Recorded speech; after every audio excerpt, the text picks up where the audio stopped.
El déficit fiscal en Costa Rica, retos y soluciones.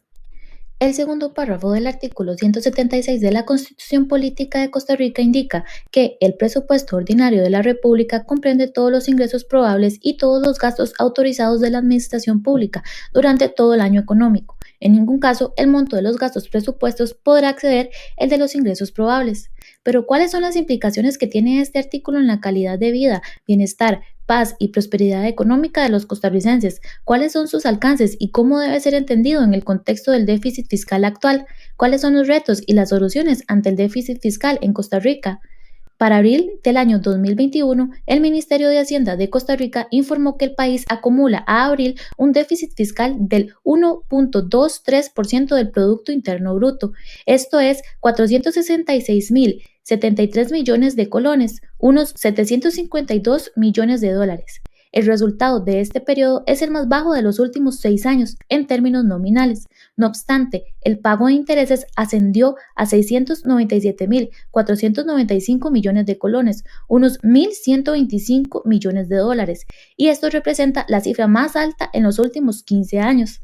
El ministro de Hacienda, Elian Villegas, ha manifestado que el excesivo monto que el país paga en intereses somete a la sociedad costarricense a un desgaste fiscal en el cual el costarricense no puede ver reflejado en bienes y servicios los esfuerzos que realiza en el pago de impuestos. Este será el tema de la clase de hoy. Entonces, ¿alguien puede explicar cómo debe ser entendido el déficit fiscal? Profe, el déficit fiscal es cuando hay un exceso de gastos sobre ingresos. Cuando hablamos de déficit fiscal es porque el gobierno está gastando más de lo que está recibiendo. Tiene que ver en cómo el Estado financia su gasto público. Desde el momento en que los ingresos tributarios no son suficientes para cubrir el conjunto de los gastos, ya hay una situación de déficit fiscal. Allí es donde hay que recurrir al endeudamiento. Muy bien, Fernanda. Y ahora, ¿alguien puede responder cuáles son las causas del déficit fiscal? Y además, ¿cuáles son las implicaciones o efectos negativos en la sociedad costarricense? Profe, yo puedo decirles, las razones que han llevado a Costa Rica al déficit fiscal han sido la existencia de un sistema tributario premoderno, la aparición de trabas administrativas que impiden la implementación de un nuevo sistema tributario, la inflexibilidad de los mercados internacionales al momento de conceder los préstamos y un sistema de compras poco transparente. Y las implicaciones son una imposición de cargas tributarias excesiva, aumento en tasas de desempleo, menores tasas de crecimiento socioeconómico, mayor endeudamiento externo, mayor inflación, deterioro en la distribución del ingreso y un mayor empobrecimiento generalizado de la población costarricense. Desde luego, con la pandemia, cuando el PIB se contrae, pues eso hace más grave el problema del producto, del déficit fiscal y del endeudamiento, que el endeudamiento también es un porcentaje del PIB. Y ahí que parte de la solución es cómo reactivas ese PIB, cómo haces que la economía se reactive. Y ahí, digamos, hay unas interrelaciones entre el sistema tributario y la actividad económica, es decir, las características del sistema tributario que entorpecen el desarrollo del PIB, ¿verdad? Y entonces ahí tenés un problema donde el sistema tributario tiene puntos digamos, de deficiencia que provoca ese desincentivo al crecimiento del PIB.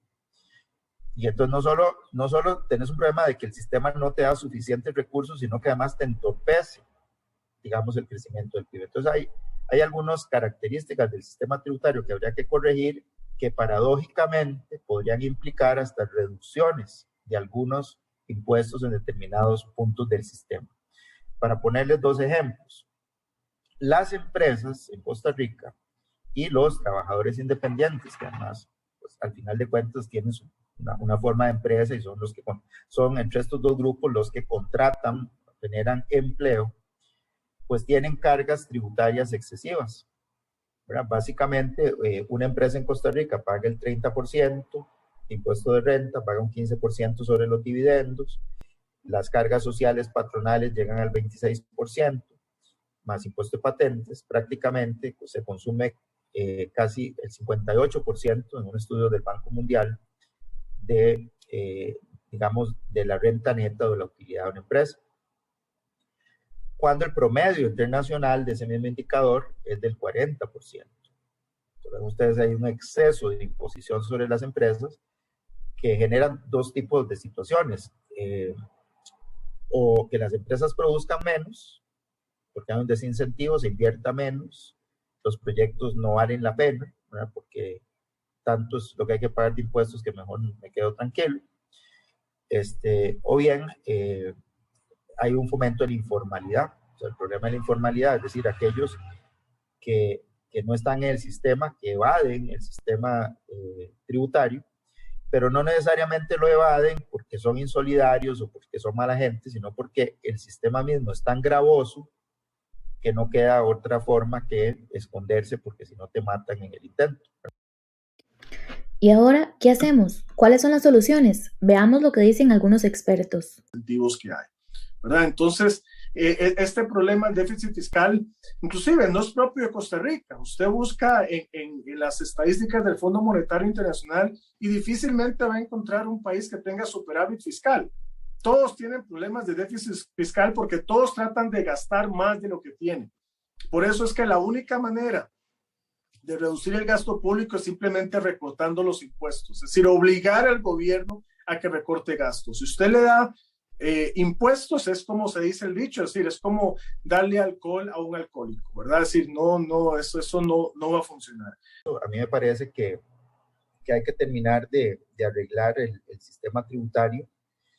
Por ejemplo, la idea de un impuesto global sobre la renta de las personas físicas es una buena idea, está en el programa con el Fondo Monetario Internacional, es uno de los proyectos en la Asamblea Legislativa. Lamentablemente lo redactaron pésimo, entonces va a haber que rehacerlo ahí, yo no sé cómo va a quedar, pero bueno, esa es una idea relevante.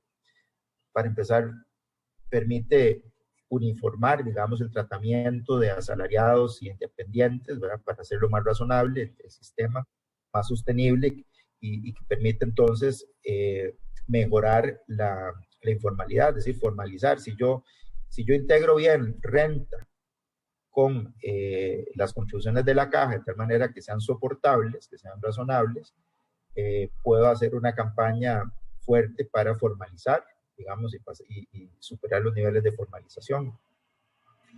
Eso me parece muy relevante. Hay algunas cosas en el Código Tributario que ayudarían a la administración tributaria, a pesar de que el Código Tributario es de los que más se han reformado en los últimos años de manera positiva, de acuerdo con las tendencias internacionales, pero quizás sí le falta algunas normas de responsabilidad solidaria y subsidiaria que impidan que la gente, cuando le va a cobrar una deuda tributaria a la administración, pues simplemente pone sus bienes en una sociedad y ahí no hay cómo llegarles, ¿verdad? Por último, hay muchas medidas, pero una que sí me parece muy importante, que por cierto, Adrián Torrealba está de acuerdo. Creo que fue a principio de año que estuve en una entrevista con él y él me decía que él estaba dispuesto a apoyar estas posturas.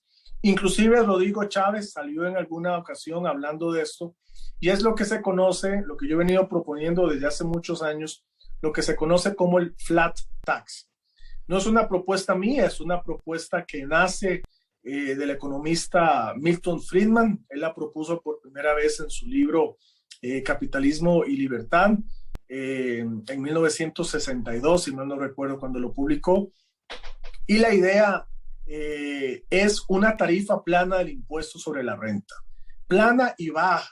Es decir, la idea es que el impuesto de renta sea de un 15% para cualquier actividad productiva, sin distinción, sea con fines de lucro o sin fines de lucro, sea cooperativa o no sea cooperativa, sea para exportar o sea para producción local, no importa lo que sea, no hay exoneración, porque esa es otra de las características del concepto de flat tax. Es decir, es una tarifa de impuesto baja, pero no hay exoneraciones de ningún tipo, no hay portillos de ningún tipo, es decir, todos pagan lo mismo.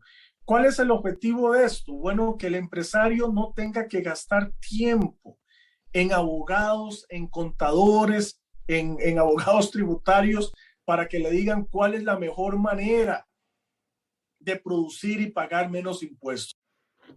Chicos, entonces ¿hay alguien que pueda hacer dos pequeñas conclusiones de lo aprendido hoy? Profe, yo las puedo hacer. Bueno, a partir de lo visto en clase, se puede concluir que el déficit fiscal en Costa Rica es una problemática en constante crecimiento, cuya incidencia se remonta a gobiernos anteriores, razón por la cual solucionarla no es una tarea sencilla, sino que requiere de la implementación de políticas más eficientes capaces de reestructurar el sistema tributario nacional. Ahora, lo que queda para Costa Rica es fortalecer la legislación tributaria, aplicar nuevas modalidades de impuesto como el caso del impuesto global sobre la renta de las personas físicas, mejorar el sistema de contribuciones a la Caja Costarricense del Seguro Social, entre otras medidas que sean capaces de mejorar el sistema tributario. Y por último, se ha puesto de manifiesto que el sistema tributario presenta grandes problemas estructurales.